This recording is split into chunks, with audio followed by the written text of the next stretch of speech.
Hi guys, I'm Leanne Little and I'm owl about stories. I read them, write them, watch them, anything with a story, I love it. I especially love sharing them with other people, and what better way is there than to start with the classics? They're classics for a reason, right? They're amazing stories and absolutely timeless. Don't forget to hit up all those fancy buttons like, subscribe, follow, share, whatever you need to do. But most importantly, don't be afraid to reach out. I would love to connect with you, so feel free to leave any comments as you'd like, or you can even follow me over on my Buy Me a Coffee page, leannelittle.com, to message directly. So let's continue on with The Count of Monte Cristo by Alexandre Dumas. Chapter 44, The Vendetta. "At what point shall I begin my story, Your Excellency?" asked Bertuccio. "Where you please," returned Monte Cristo, "since I know nothing at all of it." "I thought the Abbé Busoni had told Your Excellency."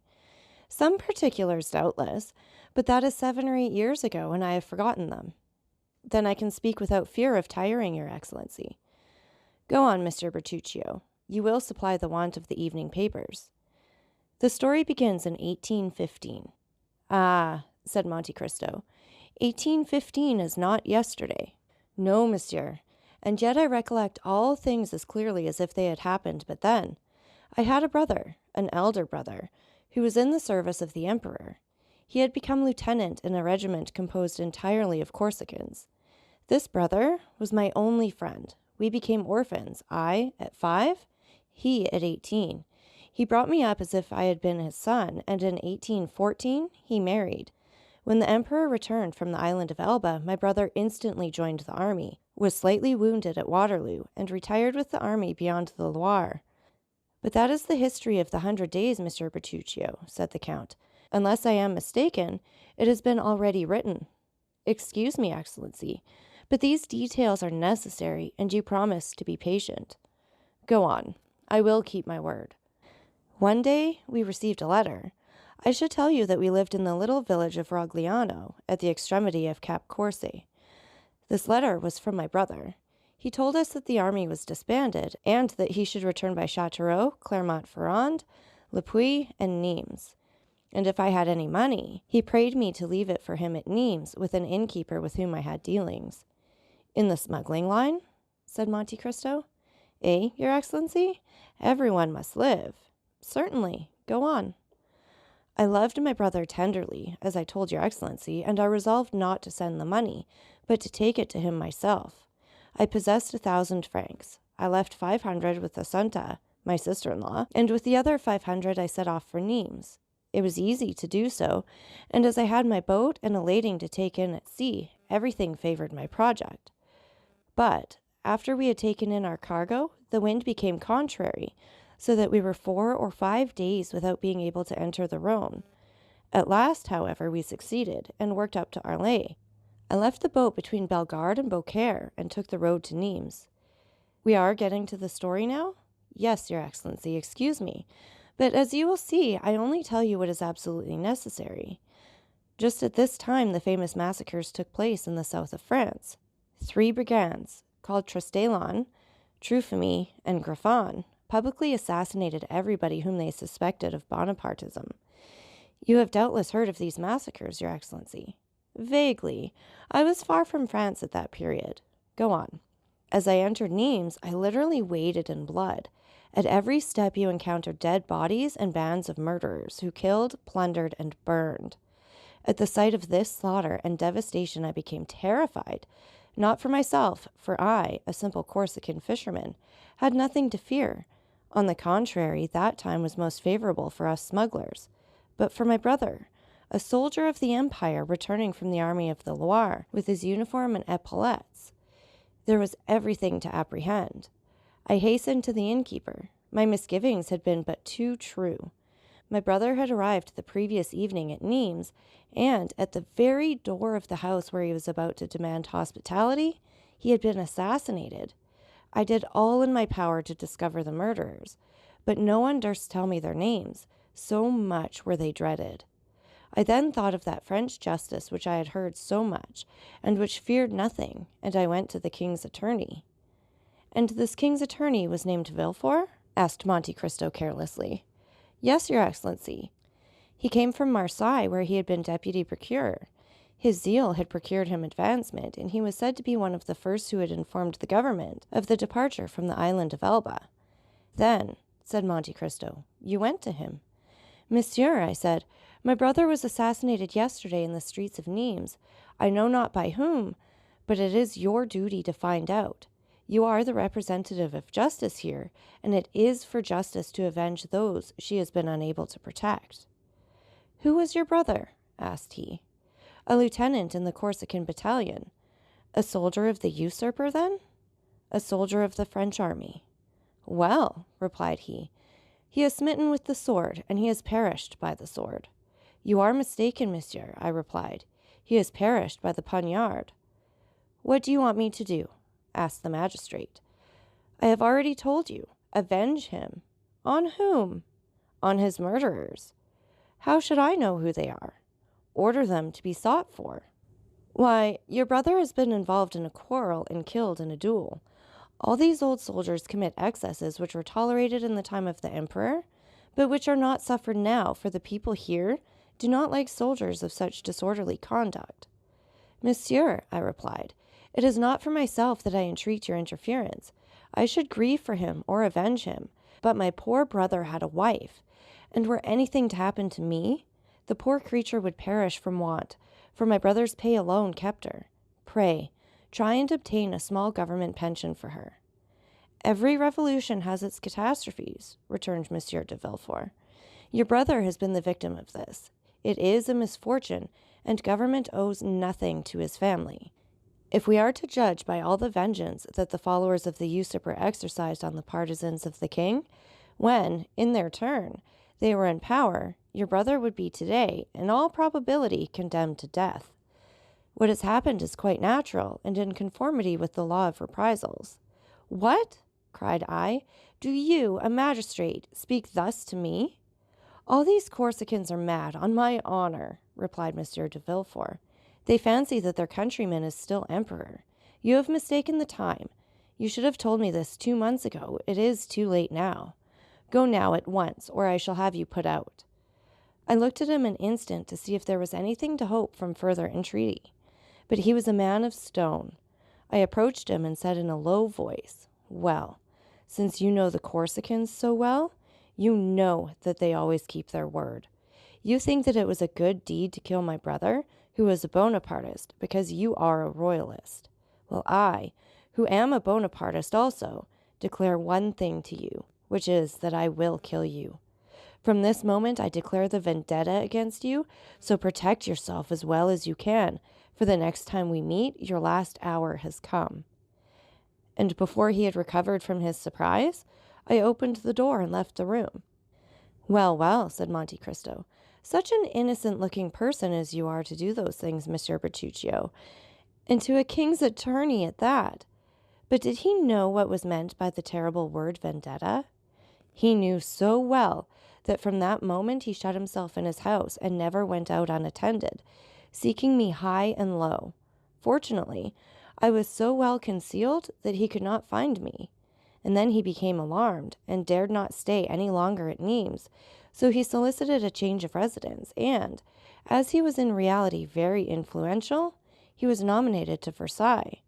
But as you know, a Corsican who has sworn to avenge himself cares not for distance, so his carriage, fast as it went, was never above half a day's journey before me, who followed him on foot. The most important thing was, not to kill him only, for I had an opportunity of doing so 100 times, but to kill him without being discovered, at least without being arrested. I no longer belonged to myself, for I had my sister-in-law to protect and provide for. For 3 months I watched Monsieur de Villefort. For 3 months he took not a step out of doors without my following him. At length I discovered that he went mysteriously to Auteuil. I followed him thither, and I saw him enter the house where we are now. Only, instead of entering by the great door that looks into the street, he came on horseback, or in his carriage, left the one or the other at the little inn, and entered by the gate you see there. Monte Cristo made a sign with his head to show that he could discern in the darkness the door to which Bertuccio alluded. As I had nothing more to do at Versailles, I went to Auteuil, and gained all the information I could. If I wished to surprise him, it was evident this was the spot to lie in wait for him. The house belonged, as the concierge informed Your Excellency, to Monsieur de Saint-Méran, Villefort's father-in-law. Monsieur de Saint-Méran lived at Marseille, so that this country house was useless to him, and it was reported to be let to a young widow, known only by the name of the Baroness. One evening, as I was looking over the wall, I saw a young and handsome woman who was walking alone in that garden, which was not overlooked by any windows, and I guessed that she was awaiting Monsieur de Villefort. When she was sufficiently near for me to distinguish her features, I saw she was from 18 to 19, tall and very fair. As she had a loose muslin dress on, and as nothing concealed her figure, I saw she would ere long become a mother. A few moments after, a little door was opened, and a man entered. The young woman hastened to meet him. They threw themselves into each other's arms, embraced tenderly, and returned together to the house. The man was Monsieur de Villefort. I fully believed that when he went out in the night, he would be forced to traverse the whole of the garden alone. "And," asked the Count, "did you ever know the name of this woman?" "No, Excellency," returned Bertuccio. "You will see that I had no time to learn it." "Go on."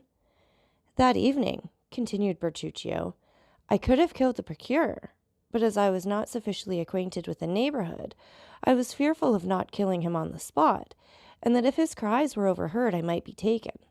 So I put it off until the next occasion, and in order that nothing should escape me, I took a chamber looking into the street bordered by the wall of the garden.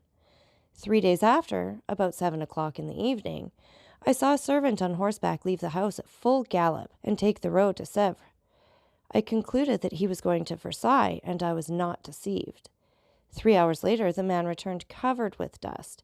His errand was performed, and 2 minutes after, another man on foot, muffled in a mantle, opened the little door of the garden, which he closed after him. I descended rapidly.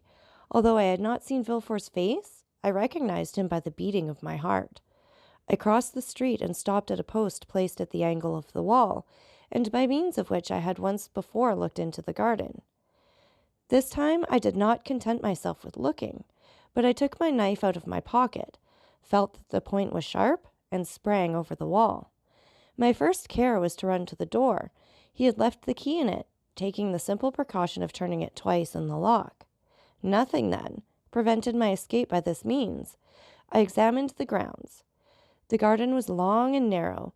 A stretch of smooth turf extended down the middle, and at the corners were clumps of trees with thick and massy foliage that made a background for the shrubs and flowers. In order to go from the door to the house, or from the house to the door, Monsieur de Villefort would be obliged to pass one of these clumps of trees. It was the end of September. The wind blew violently. The faint glimpses of the pale moon, hidden momentarily by masses of dark clouds that were sweeping across the sky, whitened the gravel walks that led to the house, but were unable to pierce the obscurity of the thick shrubberies, in which a man could conceal himself without any fear of discovery. I hid myself in the one nearest the path Villefort must take, and scarcely was I there when, amidst the gusts of wind, I fancied I heard groans. But you know, or rather you do not know, Your Excellency, that he who is about to commit an assassination fancies that he hears low cries perpetually ringing in his ears. 2 hours passed thus, during which I imagined I heard groans repeatedly. Midnight struck. As the last stroke died away, I saw a faint light shine through the windows of the private staircase by which we have just descended. The door opened, and the man in the mantle reappeared. The terrible moment had come, but I had so long been prepared for it that my heart did not fail in the least. I drew my knife from my pocket again, opened it, and made ready to strike. The man in the mantle advanced towards me, but as he drew near, I saw that he had a weapon in his hand. I was afraid, not of a struggle, but of a failure. When he was only a few paces from me, I saw that what I had taken for a weapon was only a spade. I was still unable to divine for what reason Monsieur de Villefort had the spade in his hands, when he stopped close to the thicket where I was, glanced round, and began to dig a hole in the earth. I then perceived that he was hiding something under his mantle, which he laid on the grass in order to dig more freely. Then, I confess, curiosity mingled with hatred. I wished to see what Villefort was going to do there, and I remained motionless, holding my breath. Then an idea crossed my mind, which was confirmed when I saw the procureur lift from under his mantle a box, 2 feet long and 6 or 8 inches deep. I let him place the box in the hole he had made. Then, while he stamped with his feet to remove all traces of his occupation, I rushed on him and plunged my knife into his breast, exclaiming, "I am Giovanni Bertuccio, thy death for my brothers, thy treasure for his widow.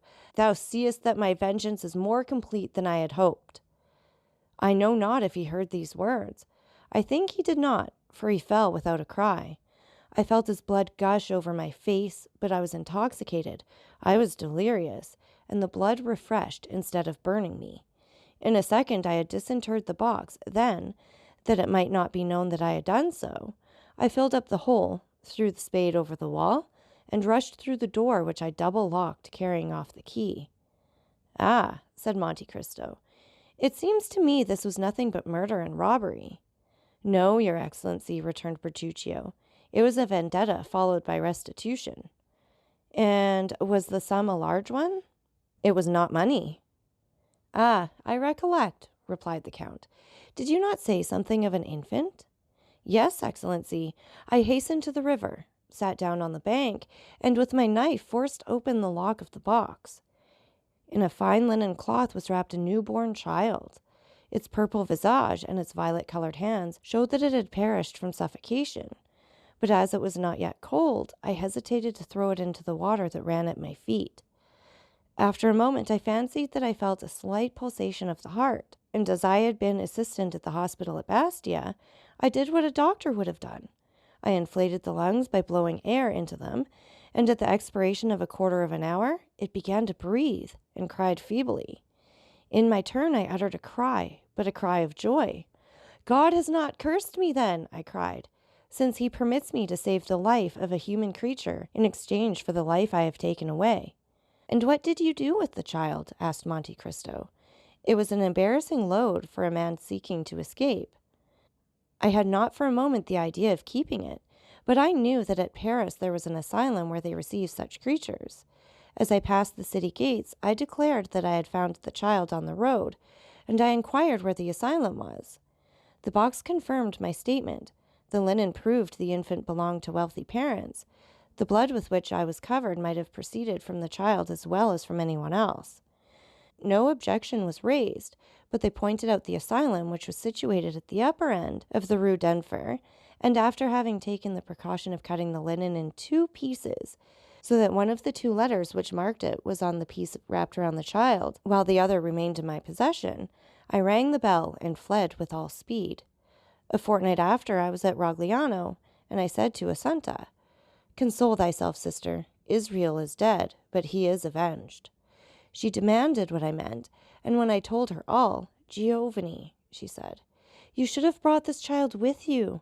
We would have replaced the parents it had lost, have called it Benedetto, and then, in consequence of this good action, God would have blessed us." In reply, I gave her the half of the linen I had kept in order to reclaim him if we became rich. "What letters were marked on the linen?" said Monte Cristo. "An H and an N, surmounted by a baron's coronet." "By heaven, Monsieur Bertuccio, you make use of heraldic terms. Where did you study heraldry?" "In your service, Excellency, where everything is learned." "Go on. I am curious to know 2 things." "What are they, your Excellency?" "What became of this little boy? For I think you told me it was a boy, Monsieur Bertuccio." "No, Excellency, I do not recollect telling you that." "I thought you did. I must have been mistaken." "No, you were not, for it was in reality a little boy. But your Excellency wished to know 2 things. What was the second?" "The second was the crime of which you were accused when you asked for a confessor, and the Abbé Busoni came to visit you at your request in the prison at Nimes." "The story will be very long, Excellency." "What matter? You know I take but little sleep, and I do not suppose you are very much inclined for it either." Bertuccio bowed and resumed his story. "Partly to drown the recollections of the past that haunted me, partly to supply the wants of the poor widow, I eagerly returned to my trade of smuggler, which had become more easy since the relaxation of the laws which always follows a revolution. The southern districts were ill-watched in particular, in consequences of the disturbances that were perpetually breaking out in Avignon, Nimes, and Uzès. We profited by this respite on the part of the government to make friends everywhere. Since my brother's assassination in the streets of Nimes, I had never entered the town.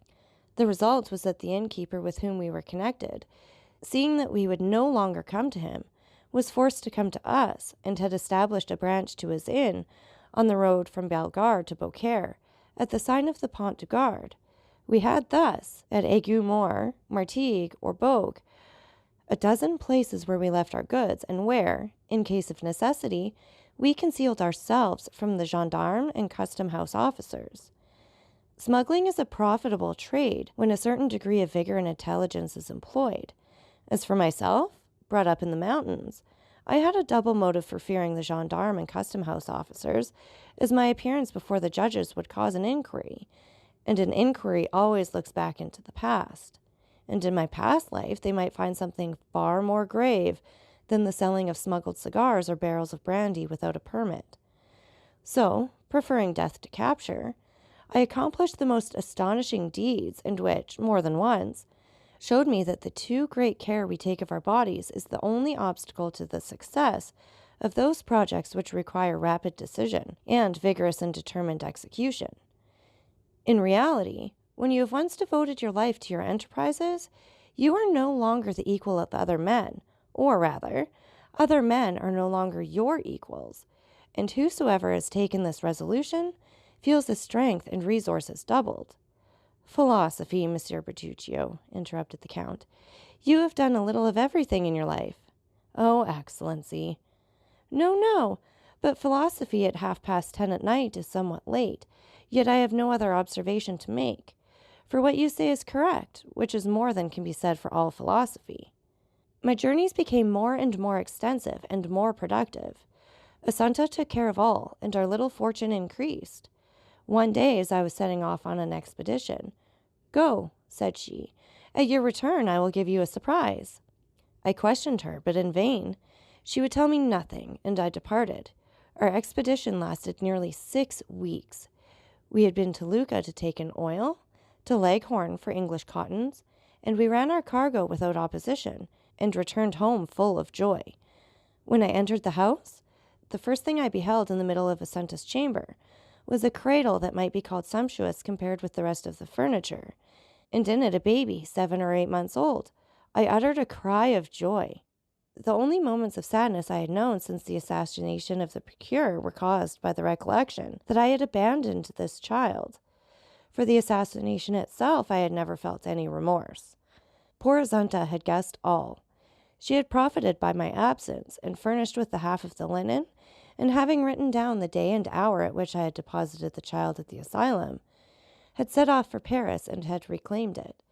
No objection was raised, and the infant was given up to her.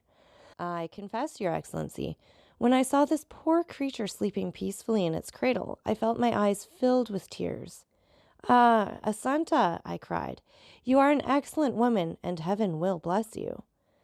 "This," said Monte Cristo, "is less correct than your philosophy. It is only faith." "Alas, Your Excellency is right," replied Bertuccio, "and God made this infant the instrument of our punishment. Never did a more perverse nature declare itself more prematurely, and yet it was not owing to any fault in his bringing up. He was a most lovely child, with large blue eyes of that deep color that harmonizes so well with the blonde complexion. Only his hair, which was too light, gave his face a most singular expression, and added to the vivacity of his look and the malice of his smile. Unfortunately, there is a proverb which says that red is either altogether good or altogether bad. The proverb was but too correct as regarded Benedetto, and even in his infancy he manifested the worst disposition. It is true that the indulgence of his foster mother encouraged him. This child, for whom my poor sister would go to the town, 5 or 6 leagues off, to purchase the earliest fruits and the most tempting sweetmeats, preferred to Palma grapes or Genoese preserves, the chestnuts stolen from a neighbor's orchard, or the dried apples in his loft, when he could eat as well of the nuts and apples that grew in my garden. One day, when Benedetto was about 5 or 6, Our neighbor Wasilio, who, according to the custom of the country, never locked up his purse or his valuables, for, as your excellency knows, there are no thieves in Corsica, complained that he had lost a louis out of his purse. We thought he must have made a mistake in counting his money, but he persisted in the accuracy of his statement. One day, Benedetto, who had been gone from the house since morning to our great anxiety, did not return until late in the evening, dragging a monkey after him, which he said he had found chained to the foot of the tree. For more than a month past, the mischievous child, who knew not what to wish for, had taken it into his head to have a monkey. A boatman who had passed by Rogliano, and who had several of these animals, whose tricks had greatly diverted him, had, doubtless, suggested this idea to him. Monkeys are not found in our woods chained to trees, I said. Confess how you obtained this animal. Benedetto maintained the truth of what he had said, and accompanied it with details that did more to honor his imagination than to his veracity. I became angry. He began to laugh. I threatened to strike him, and he made 2 steps backwards. "You cannot beat me," said he. "You have no right, for you are not my father." We never knew who had revealed this fatal secret, which we had so carefully concealed from him. However, it was this answer, in which the child's whole character revealed itself, that almost terrified me, and my arm fell without touching him. The boy triumphed, and this victory rendered him so audacious that all the money of Assunta, whose affection for him seemed to increase as he became more unworthy of it, was spent in caprices she knew not how to contend against, and follies she had not the courage to prevent.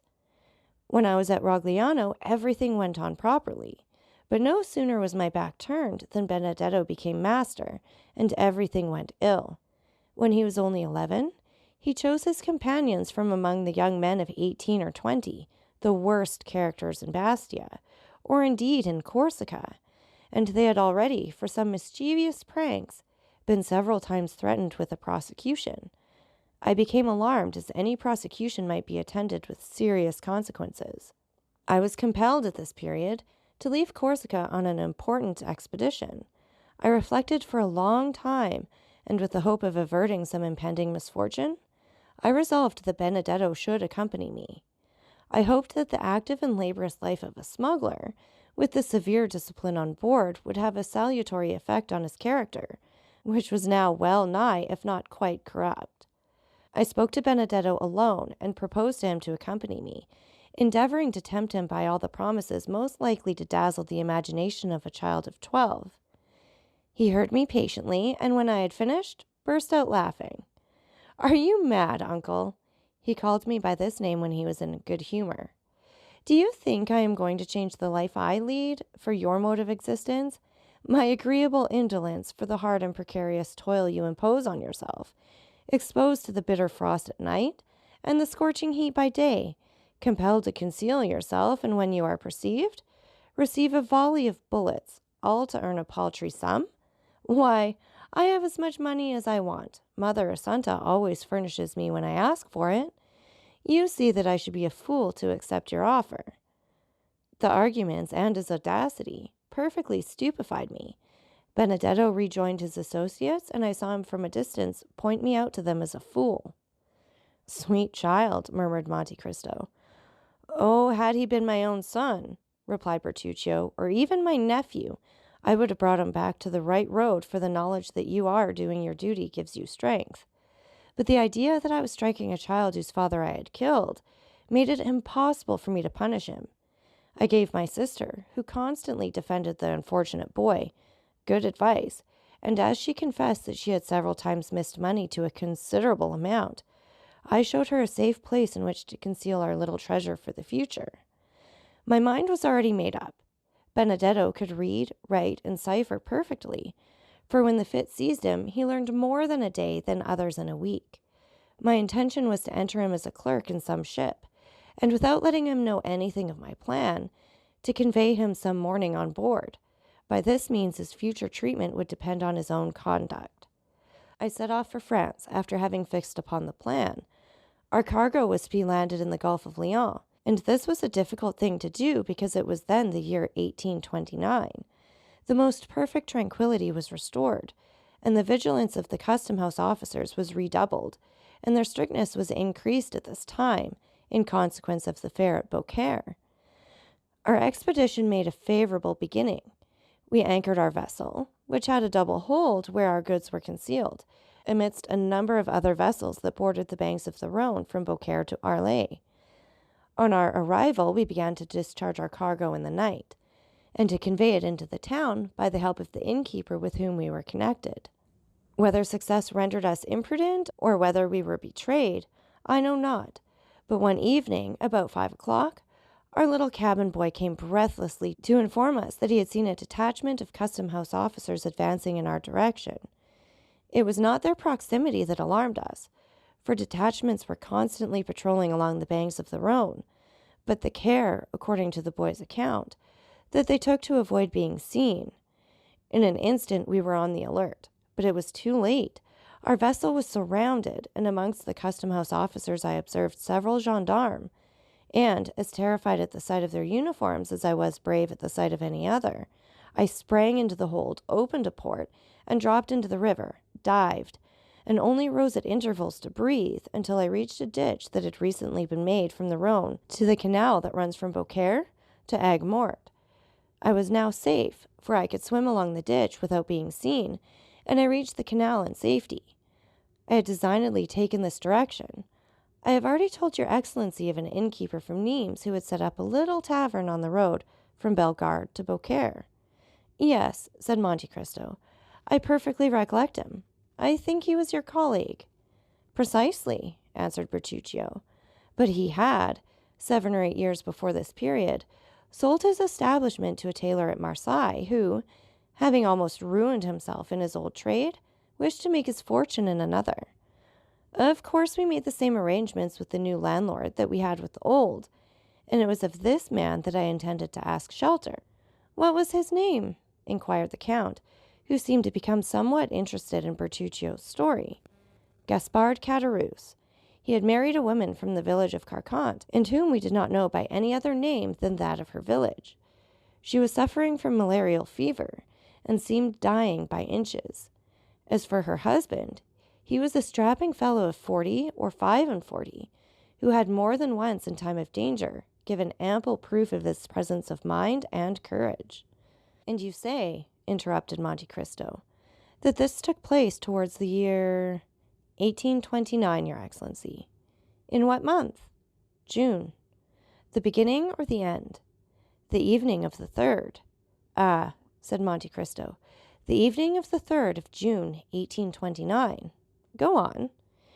It was from Caderousse that I intended demanding shelter, and as we never entered by the door that opened onto the road, I resolved not to break through the rule. So climbing over the garden hedge, I crept amongst the olive and wild fig trees, and fearing that Caderousse might have some guest, I entered a kind of shed in which I had often passed the night, and by which was only separated from the inn by a partition, in which holes had been made in order to enable us to watch an opportunity of announcing our presence. My intention was, if Caderousse was alone, to acquaint him with my presence, finish the meal the custom-house officers had interrupted, and profit by the threatened storm to return to the Rhone, and ascertain the state of our vessel and its crew. I stepped into the shed, and it was fortunate I did so, for at that moment Caderousse entered with a stranger. I waited patiently, not to overhear what they said, but because I could do nothing else. Besides, the same thing had occurred often before. The man who was with Caderousse was evidently a stranger to the south of France. He was one of those merchants who come to sell jewelry at the Beaucaire fair, and who, during the months the fair lasts, and during which there is so great an influx of merchants and customers from all parts of Europe, often have dealings to the amount of 100,000 to 150,000 francs. Caderousse entered hastily. Then, seeing that the room was, as usual, empty, and only guarded by the dog, he called to his wife. "Hello, Carcant," he said. "The worthy priest has not deceived us. The diamond is real." An exclamation of joy was heard, and the staircase creaked beneath a feeble step. "What do you say?" asked his wife, pale as death. "I say that the diamond is real, and that this gentleman, one of the first jewelers of Paris, will give us 50,000 francs for it." Only, in order to satisfy himself that it really belongs to us, he wishes you to relate to him, as I have already done, the miraculous manner in which the diamond came into our possession. In the meantime, please to sit down, monsieur, and I will fetch you some refreshment." The jeweler examined attentively the interior of the inn, and the apparent poverty of the persons who were about to sell him a diamond that seemed to have come from the casket of a prince. "Relate your story, madame," he said, wishing, no doubt, to profit by the absence of the husband, so that the latter could not influence the wife's story to see if the two recitals tallied. "Oh," returned she, "it was a gift of heaven. My husband was a great friend in 1814 or 1815 of a sailor named Edmond Dantes. This poor fellow, whom Caderousse had not forgotten him, and at his death he bequeathed this diamond to him." "But how did he obtain it?" asked the jeweler. "Had he it before he was imprisoned?" "No, monsieur, but it appears that in prison he made the acquaintance of a rich Englishman, and as in prison he fell sick, and Dantes took the same care of him as if he had been his brother. The Englishman, when he was set free, gave the stone to Dantes, who, less fortunate, died, and in his turn left it to us, and charged the excellent abbé, who was here this morning, to deliver it." "The same story," muttered the jeweler, "and improbable as it seemed at first, it may be true. There's only the price we are not agreed about." "How not agreed about?" said Caderousse. "I thought we agreed for the price I asked." "That is," replied the jeweler, "I offered 40,000 francs." 40,000! cried Le Carconte. "We will not part with it for that sum. The abbé told us it was worth 50,000 without the setting." "What was the abbé's name?" asked the indefatigable questioner. "The Abbé Busoni," said Le Carconte. "He was a foreigner?" "An Italian from the neighborhood of Mantua, I believe." "Let me see this diamond again," replied the jeweler. "The first time you are often mistaken as to the value of a stone." Caderousse took from his pocket a small case of black shagreen, opened, and gave it to the jeweler. At the sight of the diamond, which was as large as a hazelnut, Le Carconte's eyes sparkled with cupidity. "And what did you think of this fine story, eavesdropper?" said Monte Cristo. "Did you credit it?" "Yes, your excellency. I did not look on Caderousse as a bad man, and I thought him incapable of committing a crime or even a theft." "That did more honor to your heart than your experience, Monsieur Bertuccio. Had you known this Edmond Dantes of whom they spoke?" "No, your excellency. I had never heard of him before, and never but once afterwards, and that was from the Abbé Busoni himself, when I saw him in the prison at Nimes." "Go on." The jeweler took the ring, and drawing from his pocket a pair of steel pliers and a small set of copper scales, he took the stone out of its setting and weighed it carefully. "I will give you 45,000, he said, "but not a sou more. Besides, as that is the exact value of the stone, I brought just that sum with me." "Oh, that's no matter," replied Caderousse. "I will go back with you to fetch the other 5,000 francs." "No," returned the jeweler, giving back the diamond and the ring to Caderousse. "No, it is worth no more, and I am sorry I offered so much, for the stone has a flaw in it, which I had not seen. However, I will not go back on my word, and I will give 45,000. "At least replace the diamond in the ring," said Le Carconte sharply. "Ah, true," replied the jeweler, and he reset the stone. "No matter," observed Caderousse, replacing the box in his pocket. "Someone else will purchase it." "Yes," continued the jeweler, "but someone else will not be so easy as I am, or content himself with the same story. It is not natural that a man like you should possess such a diamond. He will inform against you. You will have to find the Abbé Busoni, and abbés who give diamonds worth 2,000 louis are rare. The law would seize it and put you in prison. If at the end of 3 or 4 months you are set at liberty, the ring will be lost, or a false stone worth 3 francs will be given to you instead of a diamond worth 50,000, or perhaps 55,000 francs, from which you must allow that one runs considerable risk in purchasing." Caderousse and his wife looked eagerly at each other. "No," said Caderousse, "we are not rich enough to lose 5,000 francs." "As you please, my dear sir," said the jeweler. "I had, however, as you see, brought the money in bright coin." And he drew from his pocket a handful of gold, and held it sparkling before the dazzled eyes of the innkeeper, and in the other hand he held a packet of banknotes. There was evidently a severe struggle in the mind of Caderousse. It was plain that the small shagreen case, which he had turned over and over in his hand, did not seem to him commensurate in the value of the enormous sum which fascinated his gaze. He turned towards his wife. "What do you think of this?" he asked in a low voice. "Let him have it," she said. "If he returns to Beaucaire without the diamond, he will inform against us, and, as he said, who knows if we shall ever again see the Abbé Busoni? In all probability, we shall never see him." "Well, then, so I will," said Caderousse. "So you may have the diamond for 45,000 francs.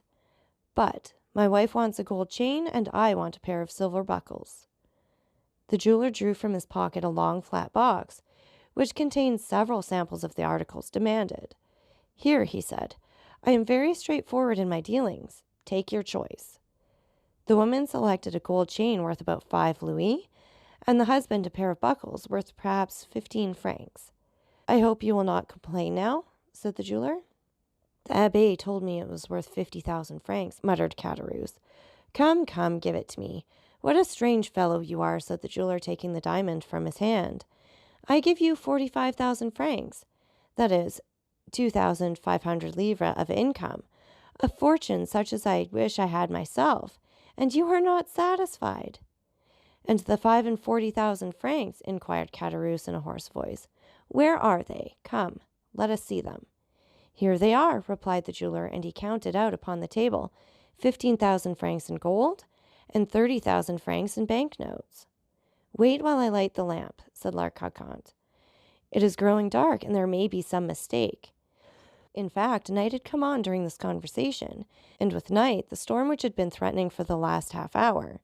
The thunder growled in the distance, but it was apparently not heard by the jeweler, Caderousse, or La Carconte, absorbed as they were, all three, with the demon of gain. I myself felt a strange kind of fascination at the sight of all this gold and all these banknotes. It seemed to me that I was in a dream, and as it always happens in a dream, I felt myself riveted to the spot. Caderousse counted and again counted the gold and the notes, and then handed them to his wife, who counted and counted them again in her turn. During this time, the jeweler made the diamond play and sparkle in the lamplight, and the gem threw out jets of light which made him unmindful of those which, precursors of the storm, began to play in at the windows. "Well," inquired the jeweler, "is the cash all right?" "Yes," said Caderousse. "Give me the pocketbook, Le Carconte, and find a bag somewhere." Le Carconte went to a cupboard and returned with an old leathern pocketbook and a bag. From the former she took some greasy letters, and put in their place the banknotes, and from the bag took 2 or 3 crowns of 6 livres each, which, in all probability, formed the entire fortune of the miserable couple. "There," said Caderousse, "and now, although you have wronged us of perhaps 10,000 francs, will you have your supper with us? I invite you with good will." "Thank you," replied the jeweler. "It must be getting late, and I must return to Beaucaire. My wife will be getting uneasy." He drew out his watch and exclaimed, "Morbleu! Nearly 9 o'clock! Why, I shall not get back to Beaucaire before midnight. Good night, my friends, and if the Abbé Busoni should by any accident return, think of me." "In another week you will have left Beaucaire," remarked Caderousse, "for the fair ends in a few days." "True, but that makes no difference. Write to me at Paris, to Monsieur Johannes, in the Palais Royal, Arcade Pierre, number 45. I will make the journey on purpose to see him if it is worthwhile." At this moment there was a tremendous clap of thunder, accompanied by a flash of lightning so vivid that it quite eclipsed the light of the lamp. "See here," exclaimed Caderousse, "you cannot think of going out in such weather as this." "Oh, I am not afraid of thunder," said the jeweler. "And then there are robbers," said La Carconte. "The road is never very safe during fair time." "Oh, as to the robbers," said Johannes, "here is something for them." And he drew from his pocket a pair of small pistols, loaded to the muzzle. "Here," said he, "are dogs who bark and bite at the same time. They are for the 2 first, who shall have a longing for your diamond, friend Caderousse." Caderousse and his wife again interchanged a meaning look. It seemed as though they were both inspired at the same time with some horrible thought. Well then, a good journey to you, said Caderousse. Thanks, replied the jeweler. He then took his cane, which he had placed against an old cupboard, and went out. At the moment when he opened the door, such a gust of wind came in that the lamp was nearly extinguished. Oh, said he, this is very nice weather, and 2 leagues to go in such a storm. Remain, said Caderousse, you can sleep here. Yes, do stay, added Le Carconte in a tremulous voice. We will take every care of you. No, I must sleep at Beaucaire. So once more, good night. Caderousse followed him slowly to the threshold. I can see neither heaven nor earth, said the jeweler who was outside the door. Do I turn to the right or to the left hand? To the right, said Caderousse. You cannot go wrong. The road is bordered by trees on both sides. Good, all right, said a voice almost lost in the distance. Close the door, said Le Carconte. I do not like open doors when it thunders. Particularly when there's money in the house, eh? Answered Caderousse, double-locking the door. He came into the room, went to the cupboard, took out the bag and pocketbook, and both began for the 3rd time to count their golden banknotes. I never saw such an expression of cupidity as the flickering lamp revealed in those 2 countenances. The woman especially was hideous. Her usual feverish tremulousness was intensified. Her countenance had become livid, and her eyes resembled burning coals. Why, she inquired in a hoarse voice, did you invite him to sleep here tonight? Why, said Caderousse with a shudder, why that he might not have the trouble of returning to Beaucaire. Ah, responded the woman with an expression impossible to describe. I thought it was for something else. Woman, woman, why do you have such ideas? Cried Caderousse. Or if you have them, why don't you keep them to yourself? Well, said La Carconte after a moment's pause, you are not a man. What do you mean? Added Caderousse. If you had been a man, you would not have let him go from here. Woman! Or else you should not have reached Beaucaire. Woman! The road takes a turn, which he is obliged to follow it, while alongside of the canal there is a shorter road. Woman! You offend the good God. There, listen! At this moment there was a tremendous peal of thunder, while the livid lightning illumined the room, and the thunder, rolling away in the distance, seemed to withdraw from the cursed abode. Mercy, said Caderousse, crossing himself. At the same moment, and in the midst of the terrifying silence which usually follows the clap of thunder, they heard a knocking at the door. Caderousse and his wife started and looked aghast at each other. Who's there? Cried Caderousse, rising and drawing up in a heap the golden notes scattered over the table, and which he covered with his 2 hands. It is I, shouted a voice. And who are you? Ah, pardieu, Johannes, the jeweler. Well, and you said I offended the good God, said La Carconte with a horrid smile. Why, the good God sends him back again. Caderousse sank pale and breathless into his chair. Le Carconte, on the contrary, rose, and going with a firm step towards the door, opened it, saying as she did so, Come in, dear Monsieur Johannes. Ma foi, said the jeweler, drenched with rain. I am not destined to return to Beaucaire tonight. The shortest follies are best, my dear Caderousse. You offered me hospitality, and I accepted, and have returned to sleep beneath your friendly roof. Caderousse stammered out something, while he wiped away the sweat that started to his brow. Le Carconte double-locked the door behind the jeweler. So that's it for this chapter. And again, take a minute to like, subscribe, and share. And don't forget that I love hearing from all of you. So please leave any comments you'd like, or you can follow me over on my Buy Me a Coffee page, leannelittle.com. That's LIANELITTLE.com. And thank you so much for listening. Remember, it's Owl about the story. Have a great day.